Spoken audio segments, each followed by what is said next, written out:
How's it going, my next gen millionaires? I'm Joe Burns, the Money Master, bringing to you your weekly money tip.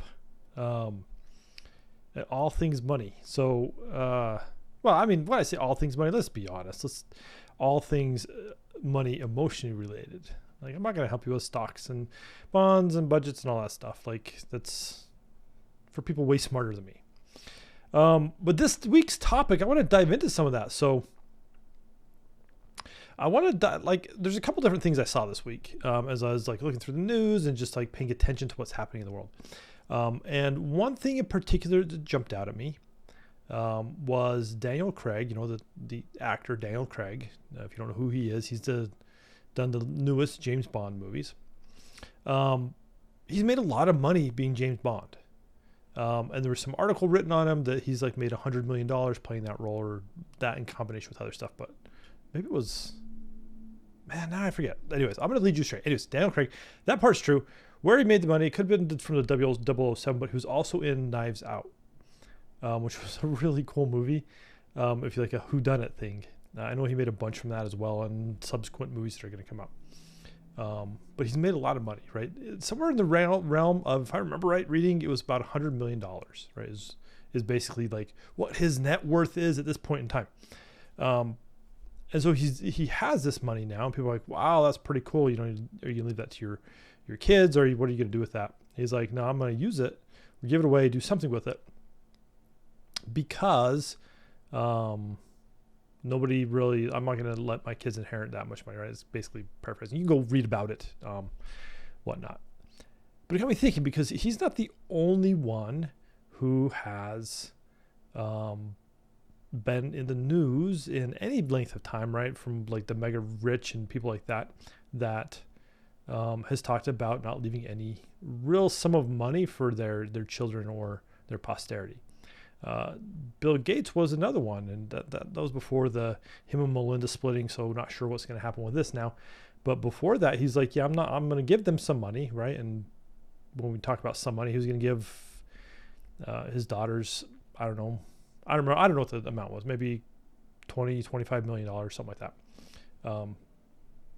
So I don't know, the number is not important.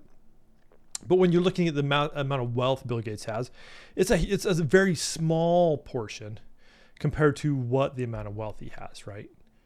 And so there's a couple camps here in thought. And I want to talk a little bit about both of them, because it's an interesting conversation when we're looking at how we feel about money. And really what our responsibility is when we amass wealth, right? Because that's the end goal, right? I talk about leaving a legacy, right? And having an impact on the world. Part of leaving that legacy is leaving something for those that come behind you.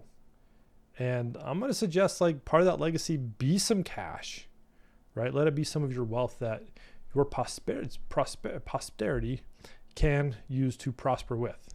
There, I said it. It's like a tongue twister. Because it's fascinating to me, the response from some of these ultra rich people. Now, if you look at the response from them and the behaviors, and you look at people who win, say, the Powerball or the Mega Millions, right, and win a bunch of money, the result is kind of the same, right? We'll take Daniel Craig, for example, and how he does it, who knows, right? It's early on, but the conversation is the fun part. He plans on giving it all away, right? If you look at, now he has money, so he's probably going to do it more responsibly than someone who won the Powerball or something. The people who win the Powerball, again, from me say this statistic before, but it's 70% of everybody who wins or has a large windfall will end up in a worse financial situation in about 18 to 24 months. The thing is, when we get money, right, and a large amount of it, we have a hard time holding on to it, right? And here's side one of the conversation. I want to go to side two of this conversation. Side one is when we get a large amount. So I see why some of them don't want to leave it to their children, because leaving a large amount when you've not worked to get there, right? Because part of working to get there is creating the mindset that you need to have that amount of wealth. Okay, there is a huge mindset component in it.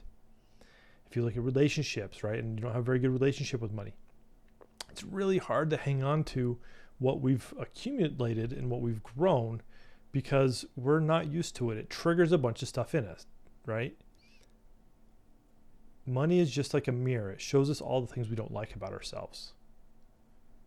And then when you amplify that, it just amplifies the mirror, right? So when we get these large windfalls, there's actually a problem if we're not careful with it, because we'll end up spending more than what we even got, right? And end up, like I say, in this worse financial situation because the emotions are what are running the show at that point. It's like we have these emotions we haven't taken care of, and then we're just pouring gasoline on them, and then they're out of control. At that point, we feel like, well, maybe if we buy things or help people out or do something, then we'll feel better about ourselves. Well, newsflash, that's not going to help. Okay? What that's going to do is it's going to relieve you of your cash and leave you in the same place of where you were. Depending on how much cash you have, it could take longer, but at the end of the day, that's really what happens.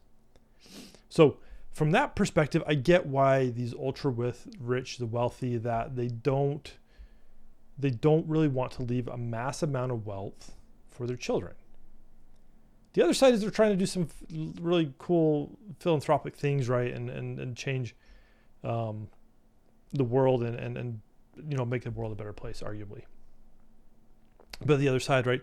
They don't want to leave because that pressure, and they know it's there, right? Even if they can't explain it, they know it's there. And a lot of people who inherited money haven't done really good things with it. Okay. So that's kind of side one of the money conversation. So when you start looking at giving money away, or when you amass your wealth, start thinking about how can I set up my posterity. Oh my gosh, today, man. Sorry.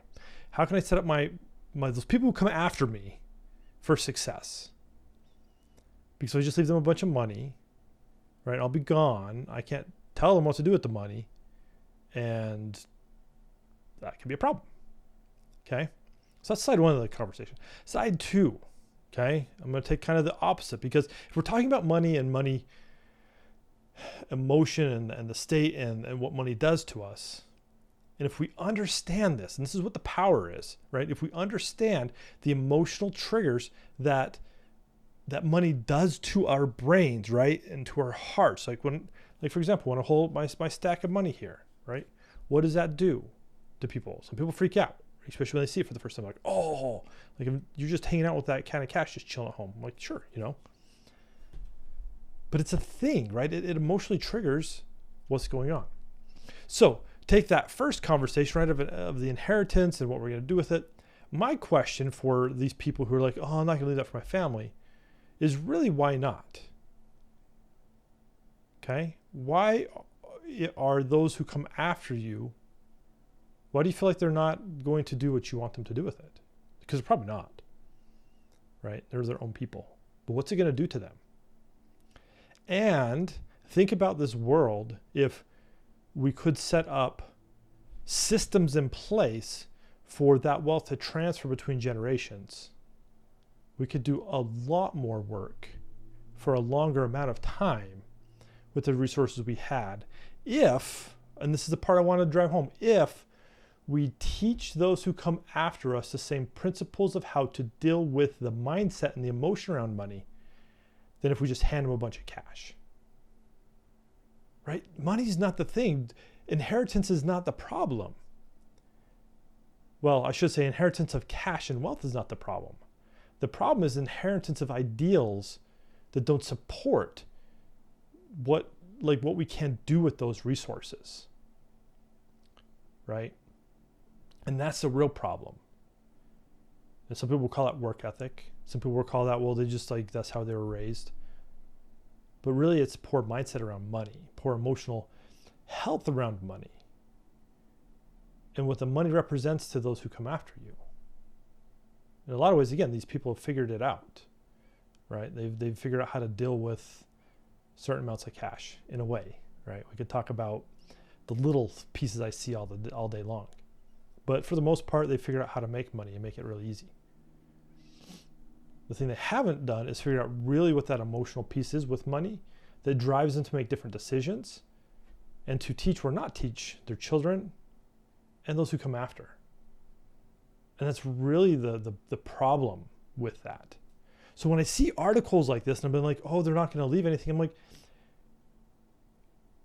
yeah, you can do things right now with it, but could you not like put it up to like have the people who are going to inherit it set up for success and teach them, right, what to do with it, how to be around it, how to handle that much influx, right? And if we can solve it up here and solve it in our hearts, then we can start to understand more of what we can do with it and the impact we can leave, right? Think about like Bill Gates' wealth, right? That amount of money, generation after generation after generation, would last, right? You could do a lot of good. I know he's trying to spend it like on really cool causes, but at the same time, that's actually going to hurt in the long term, right?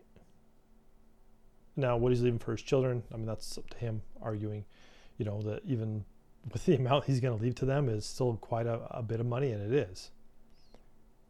And they're hopefully going to turn it into really cool things. But why do we got to make it so hard on those who come after us? Because they don't get it. Why can't we start teaching them correct principles and seeing how they flourish with those principles and start to change the conversation? Because we always want to attack the action. But what about the emotions, the behaviors that cause those actions? That's where I like to go. So just some thoughts this week. Like it was interesting to like have been kind of chewing on the other one for a while. I'm like, how do I really feel about that? And then to see this Daniel Craig one pop in, and I'm like, wow, this is a real thing with how they being the super rich people, how they deal with large influxes of cash and what they feel like they want to leave and not leave. So it's interesting. So for this week, like action items, things to do, like things to think about is really think about that. What are you trying to create and what are you leaving? That's always the first step. We all have big goals. We all have big aspirations. So it's like, what do you really want to leave? Who are you going to leave it to? Right? That's the next step. Set them up for success starting today. Start having conversations with them about it. If you have children, like as parents, you were very influential. Understand it in your own, like understand your own shit, right? Understand the own stuff that's happening inside of you and watch for it as it's passed on. Help them understand that money can be good, that you can talk to money, that it's a resource that's going to help them get where they want to go. And then teach them good, right? And teach them to do good things as you see it. Because it's all perspective. Okay? So just like that's the conversation I want you to start having in your head, because this is not new, right? People giving away that amount of money. It's not new.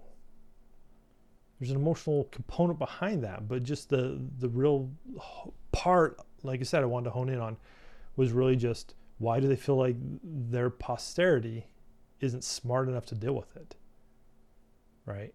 I'm gonna put it back on them. They didn't teach them how to deal with it. And so they're probably not good candidates to have that much wealth. But they could be, and they could move that on and they could go on and on, right? A lot of good could happen in the world.